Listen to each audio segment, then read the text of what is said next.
अस्सलाम वालेकुम दोस्तों, अपनी नेक्स्ट वीडियो के साथ आपको वेलकम करता हूं अपने इस चैनल में। उम्मीद है सब खैरियत से होंगे। चलते हैं आज की अपनी अहम न्यूज़ और इन्फॉर्मेशन की जानब। सबसे पहले तो दोस्तों बात करेंगे 10 ऐसी वजूहात की जो कि हुकूमत की तरफ से रिसेंटली पब्लिश की गई है, जिसकी वजह से आपका रेजिडेंट कार्ड जो है वो रिजेक्ट हो सकता है, आपका लीगल स्टेटस जो है वो इलीगल हो सकता है। इस पे बात करूंगा तफसीली और 10 वजूहात आपको बताऊंगा।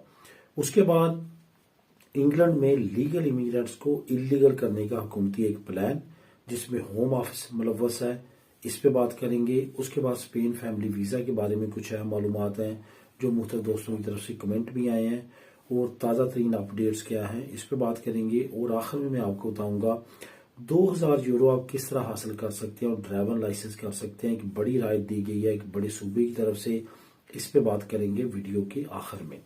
तो सबसे पहले तो इन 10 वजूहात पे बात करते हैं जो कि आपको दरपेश आ सकती हैं। अगर आपने इनमें से किसी एक में भी गलती की तो आपका जो लीगल स्टेटस है वो इलीगल में कन्वर्ट हो सकता है। आपका रेजिडेंट कार्ड जो लीगल चल रहा है वो आपको इलीगल कर सकता है। तो सबसे पहले तो आपको बताता चलूं कि अगर आपने अपना कार्ड जो है वो खत्म होने से 2 महीने पहले और 3 महीने बाद रिन्यू नहीं करवाया तो आपका ऑटोमेटिकली लीगल स्टेटस जो है वो इलीगल हो जाएगा। इसका मतलब ये कि आपको मालूम होगा कि जब आपका रेजिडेंट कार्ड चाहे वो टेम्पोरल हो या लार्गा दुरासियन हो तो आप 2 महीने पहले और 3 महीने बाद तक रिन्यू करवा सकते हैं। अगर आपने ये टर्म छोड़ दी, यानी कि आपने 3 महीने बाद तक भी रिन्यू नहीं करवाया, 4 महीने गुजर गए हैं, तो आपका ऑटोमेटिकली जो स्टेटस है वो इलीगल हो जाएगा। इस वजह से इस पे आपने खास तौर पे ध्यान देना है। उसके बाद आप पे कोई पुलिस का केस है या आप पे कोई अदालती केस है जो चल रहा है, तो फिर भी आपका जो लीगल स्टेटस है वो रिन्यू नहीं होगा।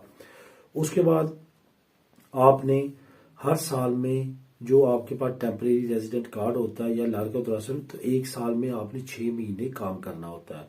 मैं स्पेशली यहाँ पे बात करूंगा टेम्पोरल का। अगर आपने 6 महीने को काम नहीं किया, सफिशिएंट नहीं है, तो फिर भी आपका कार्ड रिजेक्ट हो सकता है। उसके बाद बगैर कॉन्ट्रैक्ट के आप काम करते हुए पकड़े गए, आपके पास रेजिडेंट कार्ड है, आप लीगल है, लेकिन बगैर कॉन्ट्रैक्ट के काम कर रहे हैं, तो अगर इस पे आपने पारो भी लगवाई हुई है और उनकी अयूदा वगैरह ले रहे हैं और आप बगैर कॉन्ट्रैक्ट के काम करते हुए पकड़े गए हैं, फिर आपको जुर्माना भी होगा और आपका कार्ड भी रिन्यू नहीं होगा, आपका कैंसिल कर दिया जाएगा। उसके बाद लगातार अगर आपकी टेम्पोरल है, आपके पास 6 महीने से ज्यादा, अगर आपके पास लार्गा दुरासियन 10 महीने से ज्यादा आप मुल्क से बाहर रहते हैं, तो फिर आपका रेजिडेंट कार्ड जो है वो रिजेक्ट हो सकता है। ये भी एक बड़ी शिक है आपका रेजिडेंट कार्ड रिजेक्ट होने की। इसके बाद जो है दिमानदारी अम्पलियो, अगर आप पारो ले रहे हैं, आप सब्सिडियों पे आपने दिमानदारी अम्पलियो नहीं किया, अगर आप बेरोजगार हैं, ना आपकी पारो है ना आपकी अयुदा, आप दिमानदारी अम्पलियो साइन नहीं कर रहे, ये भी एक रीजन हो सकती है कि आपका कार्ड रिन्यू ना हो। ये दोस्तों याद रखें। यहाँ पे मैं एक अहम आपको बात कहना चाहूंगा, वो दो जो कि टेम्पोरल कार्ड रखते हैं उनके पास काम नहीं है, पारो सब्सिडी उनकी खत्म हो चुकी है, वो ये ना समझें कि आपका जो है वो अब काम आपके ना पारो है ना आपकी अयूदा है, तो अब आप जो है कोई आपके लिए मसला नहीं है, आपका कार्ड रिन्यू हो जाएगा। ऐसा नहीं है। आपने दिमागदारी अप्लियो साइन करते रहना है कि आप काम तलाश कर रहे हैं, और जब आपके कार्ड रिन्यू होगा, अगर आपके पास कॉन्ट्रैक्ट नहीं है तो दिमागदारी अप्लियो का सर्टिफिकेट आप लगा के अपने कार्ड को रिन्यू करवा सकते हैं। तो इसी शेक में मैं आपको यहाँ पे बताऊंगा, अगर आपके पास वो भी नहीं है, वो भी आप साइन नहीं कर रहे, तो आपका जो है वो कार्ड वो रिजेक्ट कर दिया जाएगा। उसके बाद आपको मालूम है जब आप कार्ड रिन्यू करवाते हैं तो आपको एक तासा पे करना पड़ता है। अगर आपने वो तासा पे ना किया तो तब भी आपका कार्ड जो है वो रिन्यू नहीं होगा। उसके बाद असिंदा और सोगरीदा सोशल, इसमें मैं जनता मित्रों को भी ऐड कर लेता हूँ। इन अदारों का आपने कोई भी द्यूदा अपने साथ नहीं रखना। जो भी द्यूदा आपके साथ होगा आपने लाजमी तौर पे इसको पे करना है। ये ऐसे अदारे हैं, इनका द्यूदा अगर आपके सर पे है तो आपके लिए बड़ा मसला हो सकता है, आपका रेजिडेंट कार्ड जो है वो रिन्यू नहीं होगा। इस वजह से इसका भी आपने खास तौर पे ख्याल रखना है। अपने डॉक्यूमेंट में अगर आपने कोई ऐसा डॉक्यूमेंट यूज किया जो कि फाल्सो हुआ, यानी कि वो जैली हुआ, तो आपका रेजिडेंट कार्ड जो है वो रिजेक्ट हो जाएगा। ये नंबर 9 पे शिक है। उसके बाद नंबर 10, अगर आप मुल्क से बाहर हैं और आपका कार्ड एक्सपायर हो जाता है, तो तब भी आपका रेजिडेंट स्टेटस जो है वो ख़त्म हो जाएगा, आपका रेजिडेंट कार्ड जो है वो ख़त्म हो जाएगा। ये दोस्तों 10 ऐसी शिक्के हैं जिनका आपने ख्याल रखना है।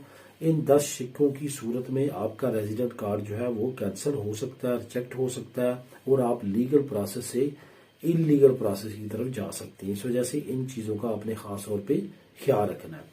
अब दोस्तों बात करते हैं इंग्लैंड इलीगल इमिग्रेंट्स को लीगल करने का, लीगल इमिग्रेंट्स को इलीगल करने का जो यूके का प्लान है वो रिवील्ड हुआ है। अब हुआ कुछ इस तरह है कि इंग्लैंड में जो लीगल इमिग्रेंट्स थे जो वहां पे लीव टू रिमेन पे काम कर रहे थे, उसमें वर्क परमिट पे भी लोग हैं, वो लोग भी हैं जिन्होंने वहां पे डिग्रीज कंप्लीट की है, उसके बाद उन्होंने वहां पे वर्क परमिट हासिल किया और वहां पे लीव टू रिमेन अपना स्टेटस लिया। इसी तरह कुछ फैमिली मेंबर्स हैं जिनको लीव टू रिमेन स्टेटस मिला हुआ था। इन तमाम जो लोगों को क्या किया गया है कि इन तमाम लोगों को इलीगल करने का हुकूमती प्लान जो है वो रिवील हुआ है। इलीगल किस तरह करने का उनका ये प्लान सामने आया कि इंग्लैंड की हुकूमत ने जो होम ऑफिस है एक लेटर इशू करना होता है ऑटोमेटिकली, जो कि इनका स्टेटस जो है अपडेट करता है। हुआ कुछ इस तरह के होम ऑफिस ने वो लेटर इशू नहीं किया, जिसकी वजह से उनका स्टेटस जो है वो इलीगल होना शुरू हो चुका है। अब इस पे काफी ज्यादा जो है वो लोगों को परेशानी है और एक बड़ी तंजीम है वहां पे ह्यूमन राइट्स की जो कि इमिग्रेंट्स के लिए काम करती है। अब वो आगे बढ़ी है और उन्होंने अब ये प्लान किया कि इनके खिलाफ केस किया जाएगा, यानी कि होम ऑफिस के खिलाफ। होम ऑफिस जो है वो अभी तक उसने कोई भी आंसर नहीं दिया, लेकिन हो सकता है कि आने वाले वक्त में इन तमाम लोगों के स्टेटस को अपडेट कर दिया जाए। लेकिन फिलहाल ये तमाम लाखों की तादाद में जो इमिग्रेंट हैं इनको इलीगल करने का हुकूमती प्लान जो है वो सामने आया है। यहाँ पे ये भी आपको बताता चलूँ कि हुकूमत मुख्तलिफ तरीकों के साथ इमिग्रेंट्स पे सख्तियाँ कर रही है, कवानीन को बहुत ज़्यादा सख्त कर रही है ताकि जो नए आने वाले हैं वो इबरत पकड़ें और यूके का रुख ना करें। लेकिन अब तो उन्होंने जो पीआर रखने वाले हैं, लीव टू रिमेन जो पीआर है यूके की, वो रखने वाले जो लोग हैं उनको भी तंग करना शुरू कर दिया है। नई अपडेट आने वाले वक्त में क्या आती है इस पे बात करेंगे। बहरहाल इसका लिंक आपको नीचे मिल जाएगा, आप इसको खुद भी क्लिक करके रीड कर सकेंगे। अब दोस्तों बात करते हैं कि स्पेन फैमिली वीजा पॉलिसी में बेहतरी के अमकानात और क्या अहम मालूमात है। काफी दोस्तों की तरफ से ये कमेंट आते हैं कि जो इमिग्रेंट्स के नए कवानीन आ रहे हैं, हुकूमत लेके आ रही है स्पेन की हुकूमत, तो उसमें क्या फैमिली वीजे से रिलेटेड भी कोई अपडेट है? बिल्कुल अपडेट है। इसमें जो फैमिली का प्रोसेस है उसको आसान करने की बात की गई है, उसको बेहतर करने की बात की गई है, क्योंकि हुकूमत जानती है जब इमिग्रेंट्स आएंगी उनके फैमिली मेंबर्स भी अंडरस्टूड आएंगे और हुकूमत खुद चाहती है कि वो इमिग्रेंट जो यहाँ से पैसा कमा के अपनी होम कंट्रीज में अपनी फैमिली को भेजते हैं वो फैमिलीज को यहाँ पे लाएं और वो पैसा यहीं पे खर्च हो, मुल्क के अंदर ही खर्च हो, मुल्क से बाहर ज़र मुबादला ना जाए। ये इनका मेन टारगेट है। यही वजह है कि ये खुद सपोर्ट करते हैं कि फैमिलीज को बुलाया जाए। लेकिन दोस्तों हमारे अंदर ही कुछ ऐसी काली भीड़ें हैं जिन्होंने ये तमाम सख्तियां की हैं। इतनी ज्यादा रिस्ट्रिक्शंस पहले कभी भी नहीं थी जितनी रिस्ट्रिक्शंस अब लगाई जा रही हैं। इवन जो स्पेन का नेशनलिटी होल्डर है उसके लिए भी फैमिली बुलवाना अब आसान नहीं है। इस तमाम प्रोसेस को देखते हुए ऐसा लग रहा है कि आने वाले वक्त में हुकूमत स्पेशली तौर पे कुछ आसानियां लेके आएगी ताकि फैमिली वीजे को मजीद आसान किया जाए। लेकिन ये याद रखें कि एम्बेसीज के जो प्रोसेस हैं वो बहुत हद तक उन पर डिपेंड करते हैं। हर मुल्क की कंडीशन को देखते हुए वो अपने फैसले करते हैं और उसके मुताबिक जो है अपने कवानीन को लेके चलते हैं। अब दोस्तों बात करते हैं आखिर में 2000 यूरो की अमदाद की।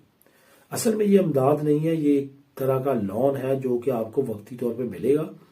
आपने इस लोन को 36 महीनों में वापस करना है। ये एक बड़ी अहम पॉलिसी जो है वो लारोखा की तरफ से आई है। ये बगैर इंटरेस्ट के होगा। आप ये 2000 यूरो जो है वो कर्जे के तौर पे ले सकते हैं लारोखा की अजुंतामिंतो से, और वो लेके आपको वहां पे प्रूव करना होगा कि आप उसके अंदर रह रहे हैं।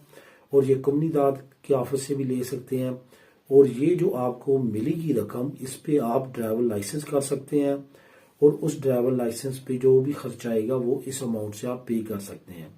और इसकी जो रकम है वो आसानी के साथ मुख्तलिफ अकसात में 36 महीनों में आपने हुकूमत को वापस करनी है। ये एक बड़ी स्कीम है। इसके साथ साथ दोस्तों और भी काफ़ी स्कीमें हैं जो कि मुख्तलिफ सूबों ने लॉन्च की हैं। इसके बाद बहुत अच्छी स्कीम गलीसिया की तरफ से भी है, वो भी आप देख सकते हैं। कस्तियानुल्लाह मांचा उसकी जानब से भी है, बाकी कोई सूबे हैं वहाँ से भी है। आप नीचे जो मैं लिस्ट दे रहा हूँ आपको, आप उसको क्लिक करके खुद भी रीड कर सकेंगे और जान सकेंगे कौन सी कम्युनिटी कितनी इमदाद दे रही है। मिलेंगे नेक्स्ट वीडियो में नई अपडेट्स के साथ। अल्लाह हाफिज।